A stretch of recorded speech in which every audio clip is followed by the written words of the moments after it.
السلام علیکم۔ دعا کرتا ہوں میرے بہن بھائی دنیا کے کسی بھی کونے میں ہوں، خیر و عافیت سے ہوں۔ دعا کے لیے جب بھی ہاتھ اٹھائیں تو تمام امت مسلمہ کے لیے سچے دل سے دعا کیا کریں۔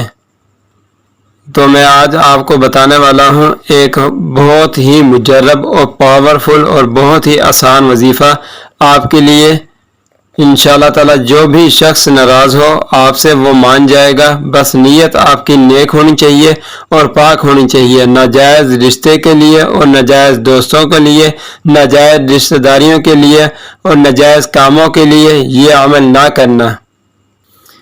اگر کوئی شخص آپ سے ناراض ہو گیا ہے، چاہے وہ آپ کا دوست ہے یا پھر آپ کا بیٹا ہے یا آپ کی بیٹی ہے یا آپ کا کوئی بہن بھائی ہے، ماں باپ ہے یا کوئی اور رشتہ دار ہے، یا میری کسی بہن کا خاوند اس سے ناراض ہو گیا ہے، یا پھر میرے کسی بھائی کی بیگم ناراض ہو گئی ہے جس کی وجہ سے آپ پریشان ہیں، کیونکہ جب کوئی اپنا ناراض ہوتا ہے تو تکلیف وہی برداشت کرتا ہے یا اسی کو تکلیف ہوتی ہے جس کا کوئی اپنا ناراض ہو جائے۔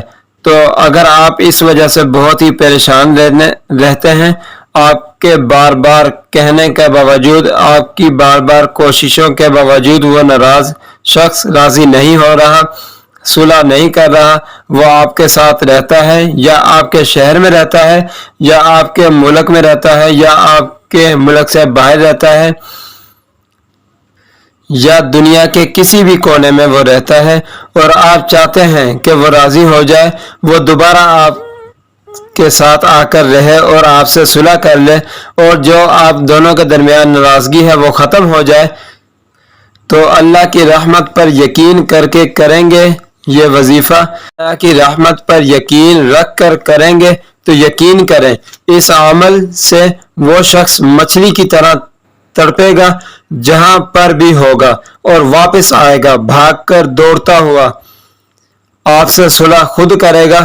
اور ضروری نہیں کہ کسی کو جھکانا ہی مقصد ہو، کچھ لوگ اس نیت سے بھی یہ عمل کرتے ہیں کہ اپنی انا کے اندر، اپنے تکبر کے اندر، اپنے غرور کے اندر آ کر یہ وظیفہ کرتے ہیں کہ وہ شخص آئے ہم سے معافی مانگے اور پھر ہم اس سے وہ بدلہ لیں گے۔ اس طرح کی نیت نہیں ہونی چاہیے۔ تو وظیفہ بہت ہی آسان ہے اور بہت ہی طاقتور ہے اور بہت ہی مجرب ہے، اور اس وظیفہ کو آپ دو طرح سے کر سکتے ہیں۔ وظیفہ بتانے سے پہلے میں ایک چھوٹی سی گزارش کرتا چلوں، اگر آپ میرے چینل پر نئے ہیں تو میرے چینل کو سبسکرائب کر دیں، بیل آئیکن کے بٹن کو پریس کر دیں تاکہ آنے والی مزید اچھی ویڈیو آپ تک پہنچتی رہے، اور لائک اور شیئر کرنا نہ بھولیے گا۔ آئیے ہم اپنے مقصد کی طرف آتے ہیں۔ تو میں آپ کو بتا رہا تھا کہ یہ آپ وظیفہ دو طرح سے کر سکتے ہیں۔ اس کا ایک طریقہ تو یہ ہے کہ آپ ہر نماز کے بعد اول آخر درود شریف پڑھ کر 3 دفعہ درود شریف پڑھیں اول آخر میں، اور ایک تسبیح پڑھ لیں، اور تسبیح پڑھنے کے بعد آپ جو بندہ آپ سے ناراض ہے یا جس کے بارے میں آپ یہ وظیفہ کر رہے ہیں اس کا ذہن میں تصور کریں، اور تصور کرنے کے بعد ذہن میں ہی اس کے تصویر پر آپ دم کر دیں، انشاءاللہ تعالی آپ کے مسائل حل ہو جائیں گے۔ اور وہ تسبیح کیا ہے؟ جو ایک تسبیح کرنی ہے اول آخر درود شریف پڑھنے کے ساتھ، یا حنانو یا منانو یا حلیمو، یا حنانو یا منانو یا حلیمو، یا حنانو یا منانو یا حلیمو۔ یہ کوئی اتنا مشکل وظیفہ نہیں ہے یا کوئی اتنی بڑی صورت نہیں پڑھنی کہ جس میں آپ کا ٹائم بہت درکار ہو، بہت ہی کم وقت میں، اور بہت ہی فائدہ مند وظیفہ ہے یہ آپ کے لیے۔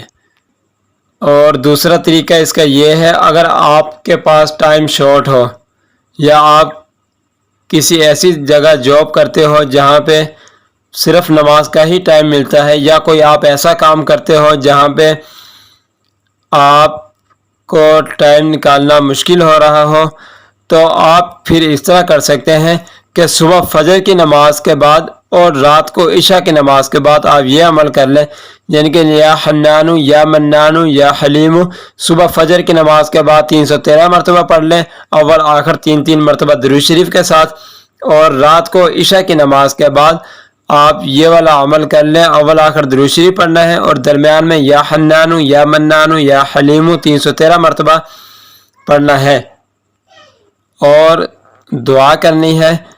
دعا کرتے وقت اس انسان کی تصور میں دم کر دیں. انشاءاللہ تعالی روزانہ اس عمل کو کرتے جائیں.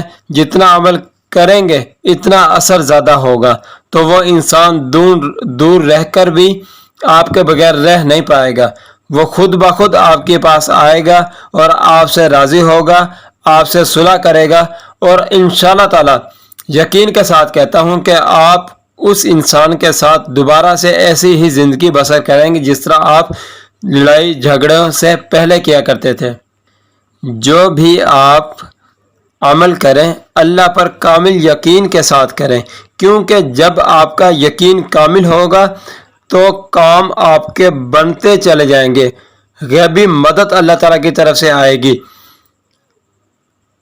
ہمارے اولیاء اللہ کہا کرتے ہیں کہ پیر کامل نہیں ہوتے, یقین کامل ہوتے ہیں. یعنی کہ جن پیروں کے پاس ہم جاتے ہیں وہ کامل نہیں ہوتے, نیک ہوتے ہیں, بزرگ ہوتے ہیں, اللہ والے ضرور ہوتے ہیں.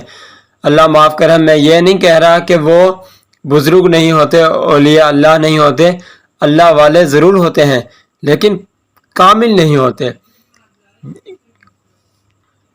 ہمارا ایک یقین بن جاتا ہے, ہمارا ایک ذہن بن جاتا ہے کہ ہم فلاں کے پاس جائیں تو ہمارا کام ہو جائے گا, کیونکہ یہ ایک یقین ہے. تو ہمارے اولیاء اللہ بھی یہی کہا کرتے ہیں کہ پیر کامل نہیں ہوتے, یقین کامل ہوتے ہیں. اللہ کی رحمت پر کامل یقین کر کے یہ عمل کریں, وظیفہ کریں, انشاءاللہ تعالی آپ کو بہت فائدہ ہوگا. اور صدقہ جاریہ سمجھ کر میری ویڈیو کو لائک کر دیں, شیئر کر دیں. اور اگر آپ نے ابھی تک میرے چینل کو سبسکرائب نہیں کیا تو میرے چینل کو سبسکرائب کر دیں اور بیل آئیکن کے بٹن کو پریس کر دیں تاکہ آنے والی مزید ویڈیو آپ تک پہنچ سکیں. اسی کے ساتھ میں آپ سے اجازت چاہتا ہوں. اللہ حافظ.